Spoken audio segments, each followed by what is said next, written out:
The Ministry of Federal Education and Professional Training hosted the International Conference on Girls' Education in Muslim Communities, Challenges and Opportunities from 11th to 12th January 2025 in Islamabad.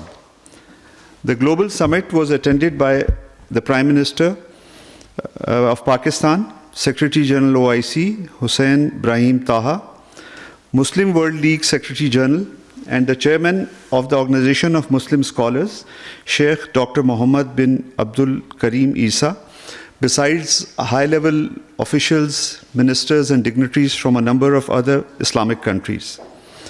While addressing the meeting of the visiting ministers and dignitaries from various Muslim countries, the Prime Minister highlighted the significance of female education, as emphasized upon by the Islamic teachings and instructions of the Holy Prophet, peace be upon him.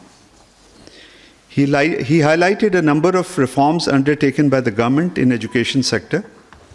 Islamabad Declaration adopted by the conference comprises of several commitments agreed upon by the participating countries. The declaration underscored girls' education as a fundamental right protected by divine laws, Islamic teachings, and international charters, and further emphasized aligning education with Islamic principles, national priorities, and global advancements, aiming to empower women and foster stable and peaceful communities.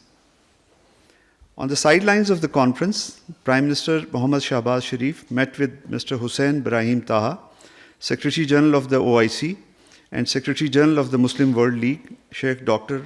Muhammad bin Abdul Karim Al Isa. Deputy Prime Minister and Foreign Minister, Senator Muhammad Ishaq Dar, also held a meeting with the Secretary General of the Organization of Islamic Cooperation, Hussein Brahim Taha. The fourth round of Pakistan-China bilateral political consultations and the fifth meeting of the CPEC Joint Working Group on International Cooperation and Coordination was held on 10th January 2025 in Beijing. Foreign Secretary Ms. Amna Baloch led the Pakistan delegation, while Vice Foreign Minister Mr. Sun Witung led the Chinese side. The two sides noted with satisfaction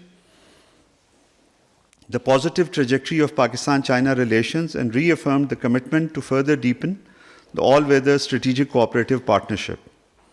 They reviewed the entire spectrum of bilateral cooperation and agreed to further strengthen the mutual partnerships in developing CPEC. The two sides underscored the need to reinforce their mutual coordination at multilateral forums, including at the United Nations Security Council, and exchange views on a range of regional and international issues. Pakistan welcomes Gaza ceasefire reached on 15 January 2025 and calls for its immediate and full implementation.